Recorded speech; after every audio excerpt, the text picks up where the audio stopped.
You know, everyone is pretty convinced that home prices have dropped and they're losing equity all over the country, but right here in this market as well. Well, I'm going to show you that despite some of the stats you're seeing, your 1 acre plus home prices have not actually dropped. Let me explain. Now, I did mention despite all the stats, so let's look at some of those stats. In November of 22 compared to November of 21, we did see sales drop 35%. Number of homes that sold dropped 35%. The number of homes that went under contract in November of 22 compared to 21, not that big a difference because we're not talking about a huge pool of data, but that fell about 7%. Again, pretty small for this size data. The number of homes listed, only slightly less at -2%. So if you think about that, home sales were not as much as last year, but we did see fewer homes go on the market. Therefore, we have a little bit more inventory. But wait a minute, homes removed from the market was dramatically higher in November of 22 compared to 21. Now, a lot of homes came off the market, as you can imagine, in November of any year because, well, we're going to the holidays and some people don't want to have their homes in the market in the holidays. But that is a pretty drastic statistic. That's really indicative of people trying to get a really high price kind of left over from the frenzied high price market we saw and just not getting it, so they finally just took their home off the market. That's a lot of what that stat reads. So let's go to the next slide and look at days on the market. That increased by 124%. And that sounds terrible, except 55 days was the average time on the market for a home on an acre or more when it closed in November. Well, guess what? As we mentioned just a few years ago, the average time was over 100 days for homes on an acre or more. And no one blinked an eye because the market was so good. So 55 days is still pretty darn good. Let's keep going and take a look at one more thing that really makes my point. Despite those negative stats, home prices for homes that closed in November of 22 were still up. Now, not much, it's negligible, but you could really say they really haven't changed, but that happens to be a positive sign there.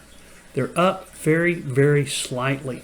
So homes on an acre or more, the closings saw a teeny tiny increase from a year ago. Now, here's the thing. Every single month since people have been saying the market's falling, the prices have been up.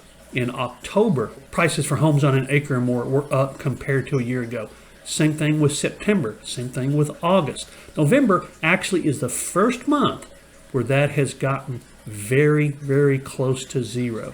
We'll see what happens in December if home prices actually fall a little bit compared to a year ago. But as of now, as of November of 22, home prices for homes on an acre or more have not dropped. Well, wait a minute.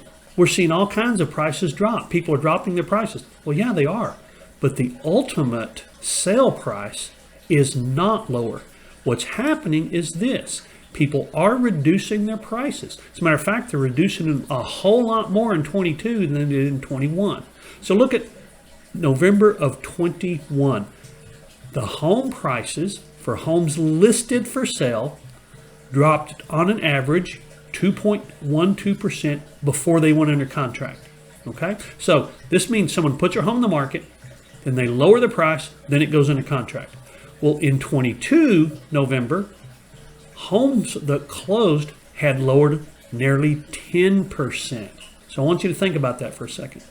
If the home prices were still the same, but they were lowered a lot more in November of 22, that means they were priced a lot higher, meaning they were priced too high. It's pretty much as simple as that.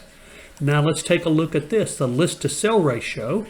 Homes on an acre or more in November of 22, sellers saw about 3% less in negotiating than they did in November of 21. What does that mean? Well, the list to sell ratio is simply the close price compared to the list price. So you're listed at a certain price, you negotiate a little bit and go under contract. Well, in November of 22, sellers got 3% less in that negotiation than they did a year ago. Wait a minute. If home prices at closing, and we just saw that, if home prices at closing were about the same little bit more than a year ago, but sellers got less in negotiation. What does that mean? Well, it means they're pricing their homes higher. The homes that saw the big price reductions were the ones that priced well above what they should have in order to see a sale. I hope this is making sense. The list to sell ratio, the price reductions after listing, all resulted in about the same close price as a year ago. So you're not losing equity. You're not seeing your equity go down the drain. You're still in a pretty good situation if you own a home on an acre or more. 2023, of course, we'll see what happens there, but expectations are pretty good for 2023. And we'll see how we go in December, January, and so on. Let me throw one more thing out for you. If you're thinking about selling your home, there's an 80% failure rate in the real estate business in the first 5 years. That means only 13% of real estate agents make it 5 years and continue on to a successful career. Moral to that is seek out someone with experience, because if you hire someone with less than 5 years experience, you might be hiring one of those 87%. So be careful when you do that. Your home equity is just too important. So I hope you're convinced that you're not losing all your equity day by day. We just now hit a point in November where home prices are about the same as they were a year ago. They've been up all of the previous months. Take a look at this particular video. I'll put it up here for your convenience if you want to see how presentation and videos make a big difference in marketing your home on an acre or more. There it is. Hope to see you there.